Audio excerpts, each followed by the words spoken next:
আসসালামু আলাইকুম সুবহান, সবাই কেমন আছেন? আশা করি সকলে ভালো আছেন। আলহামদুলিল্লাহ, আমি আপনার দোয়া ভালোবাসা অনেক অনেক ভালো আছি। যাই হোক, যারা নতুন নতুন বাগানি আছেন আর যারা বুঝেন না যে ডাল কিভাবে কাটবো বা ডাল কোথা থেকে কাটবো, তারা গোড়া থেকে 1 ফুট উচ্চতায় ডাল কেটে দিবেন। গোড়া থেকে 1 ফুট উচ্চতায় ডাল কেটে দেবেন। আমি কিন্তু এই ডালটি এখান থেকে 4 দিন আগে কাটছি, দেখছেন ইতিমধ্যে কিন্তু আমাদের ডালে কস চলে আসছে। এই যে কস এসে গেছে। তো কথা হচ্ছে, আপনি তো ডাল কাটলেন, ডাল কাটার পরেই কি করবেন?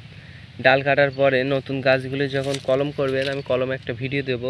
ডাল কাটার পরে 3 থেকে 4 দিন মাথায় আপনি খেতে একবার সেচ দিয়ে দিবেন, যাতে দ্রুত কসগুলো বাইর হতে সুবিধা হয়। তো আশা করি অবশ্যই আমার কথাগুলো বুঝতে পারছেন যে মাটি থেকে 1 ফুট উচ্চতায় ডাল কেটে দিবেন নতুন বাগানি যারা আছেন। আপনারা অবশ্যই আমার কথা থেকে কিছু স্পষ্ট ধারণা পেয়েছেন আমি আশা করি। এবং আপনি কোন জেলা থেকে ভিডিওটি দেখছেন অবশ্যই কমেন্ট বক্সে জানিয়ে যাবেন।